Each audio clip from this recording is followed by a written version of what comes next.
Excalibur is my main Warframe, and has been for all of my veteran years, if that wasn't already obvious from, the channel. Most Warframes released under Obsolete have been quite fun and powerful, but none have swayed me from Excalibur still. Most of the older frames are good too, with the occasional rework helping the ones that have fallen behind. Still, none of them have swayed me from Excalibur. Until him. I doomed each soldier I trained to turn into that thing. A devil friend who did devil's work. Use Uriel with caution, if you use him at all. I love Uriel, unlike any Warframe I've played before. I'd like to spend this video talking about why.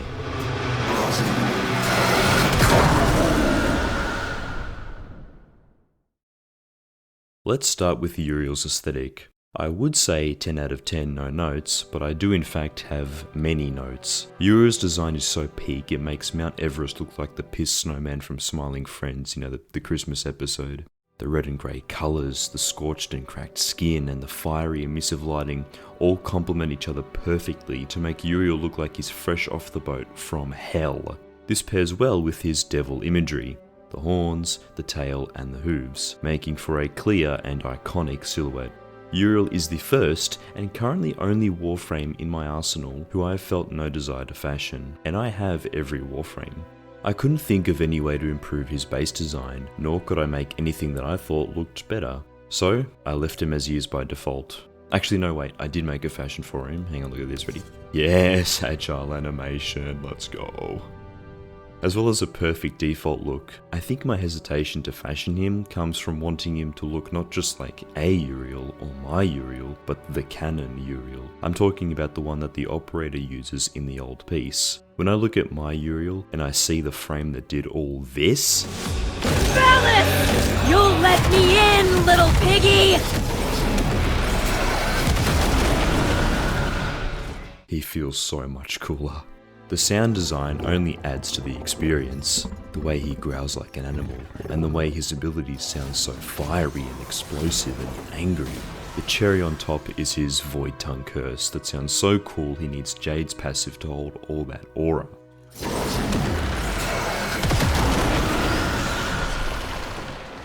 As cool as Uriel's Void Tongue sounds on a surface level, I think what makes it so cool is how it's used to characterize him. Besides howls, screams, and roars, Warframes don't vocalize. Diegetically it would be difficult for them to do that, but I imagine it's mainly to make them feel more intimidating and bestial, also allowing the operator to speak in their place. But Uriel is different, and for a good reason. I believe that his Void Tongue is a deliberate choice to defy the game's conventions of sound design, drawing him away from the Warframe part of his identity. Because perhaps Uriel is not just meant to be the devil-themed Warframe, but the devil himself. After all, Warframes are some of the most powerful and feared beings in the Origin system. It's only fitting that the devil would take such a form. Consider the several other references to the devil in Uriel's design. His aforementioned visual elements match typical depictions of hell, his abilities are named in Latin, the language containing the root word for the English word devil, and his proto-frame was cast out from the Orokin Empire, like an angel would be cast out from heaven, of which Uriel is named after. Those are just the references that stood out to me the most. With these in mind, Uriel being the devil himself is not far-fetched, and if the devil himself isn't a cool concept for a Warframe, I don't know what is. But you may be asking, so what? Uriel's aesthetics and thematic connections don't make him more fun to play. And to that I say, you're wrong. When the aesthetics aren't done right, people are unhappy and don't want to play that Warframe. Even something as simple as one animation can make or break the experience. I know that because this exact thing has happened. If you're around Warframe in 2022, you'll know about the discourse around Varuna's fourth ability. Since her release, people complained about how Ulfrun's descent doesn't allow her to run on all fours. The idle animation is on all fours, and so is the attack animation, but the second you start moving, the illusion breaks and she just starts waddling around. It completely ruins the fantasy of the Wolf Warframe, and was enough for my Varuna maining friend to infuse over the ability. But fast forward to Varuna Prime, and she has the proper animation on the fourth ability. My friend went from infusing over it to never turning it off, and I've been able to enjoy Varuna far more than I ever could before. She isn't a bad Warframe, but you only give the Prime that missing animation, and only the Prime feels a lot more like the Wolf Warframe. The same principle applies to Uriel. The way he looks, sounds, and behaves make him feel like the Devil Warframe, immersing you more thoroughly, helping him to stand out more, and making him more fun to play. I think the only part of his aesthetic that fails isn't even a part of Uriel himself. I'm talking about the Vincubus, his signature bayonet weapon. The reload animation is the issue. I mean, what is this exactly? He pulls the little doohickey up and then back down it goes. It's the exact same animation that the Boltor has, which came out 1 trillion zillion years ago. It even has the funny ping sound effect when the clip flies out like its real life counterpart, but then I guess it doesn't need another clip because they didn't have enough time to make the new animation. Maybe they should have just given this update another week. I don't know, I feel like someone has said that they just one more week old piece before it came out. December 17th instead of the 10th. I don't know, might have been a good idea, just saying. Just saying might have been a good idea, just saying. Anyway, aesthetics are important, but they can only do so much. If the abilities don't measure up, then the frame never will. So it's good that Uriel's abilities absolutely measure up. He might have one of, if not the best designed kit of all the Warframes released under Reb's lead. And you can trust that, because even Reb agrees. The first part of his kit's brilliant design is its innate, unmodded power. With it, you do not have to use mods to compensate for a weak link. No band-aid augments, and no stats needing saving with heavy investment. What this means is that you have far more freedom in how you mod Uriel, a freedom that extends to arcanes and archon shards. As a result, Uriel becomes a more interesting Warframe to build, because there are simply more ways to go about it. While most Uriel builds gravitate to the same structure, because it's the same Warframe, there's plenty of freedom in how you get the finer details to work. My original build for him featured adaptation in place of primed continuity, but it took until making this video to realise that building DR by getting shot at doesn't work on the frame who doesn't get shot at because his demons are the ones getting shot at. But still, despite that, Uriel worked perfectly fine. He was just as fun and just as powerful. Just as importantly, his abilities have very good synergy. Casting one ability will impact another, incentivizing you to strategize and consider the order in which you use them. Infernalis being active provides a power boost to Demonium.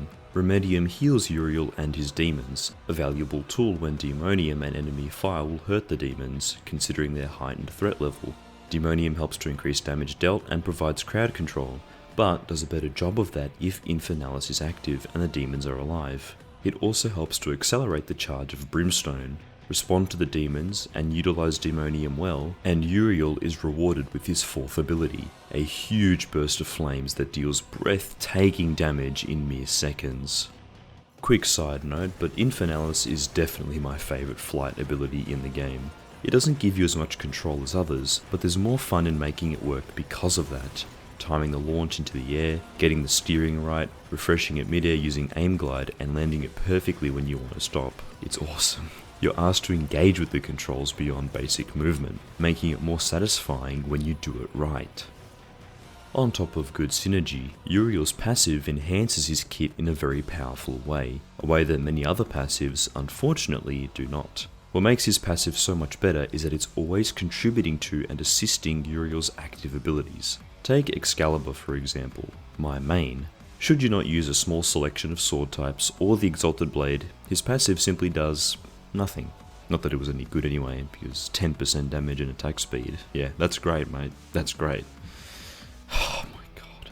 Mag is another good example. If you're running Vacuum or Fetch on your companion, her passive just disappears. And Rhino, I mean, I feel sorry for whoever's playing Rhino now. Jesus Christ. But Uriel's passive is more than that. It acts as a way for his abilities to better interact with one another.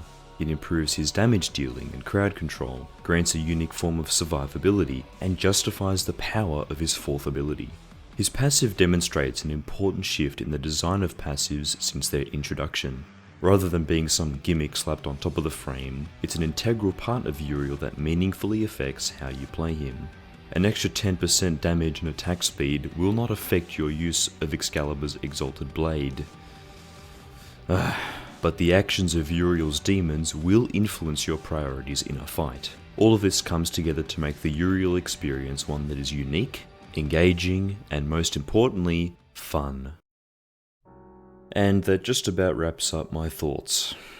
I do strongly believe that Uriel might be the greatest Warframe at the time of making this video. Of course, that is just my opinion, so you are welcome to disagree, but I still think there are many objective strengths to Uriel's design. He has a powerful and unique aesthetic, a meaningful and consistent passive, strong abilities that synergize, and effort rewarded with power. What I appreciate most about Uriel is that his playstyle becomes very active as a result.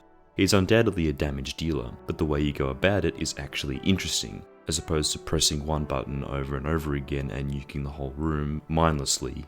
I sincerely hope that all of these design traits continue to serve as guidance in the making of future Warframes. If done right, then every future Warframe, regardless of their theme or their role, will be as fun as Uriel. And that's what we're all here to do, right? Have fun. It's a video game. We're meant to have fun. But let me know what you think of Uriel. I want to know how you've fashioned him, how you've built him, and how you like to play him, if you play him at all. Although I don't know why you wouldn't want to play him, because like I've been saying for the past 10 minutes, he's bloody awesome. So yeah, I don't know what you're doing not playing him. Anyway. What are some of your favourite Warframes, be it because of their aesthetic, their gameplay, or hopefully both? Tell me all of that in the comments, I want to hear it. As always, thank you very much for watching, and until next time.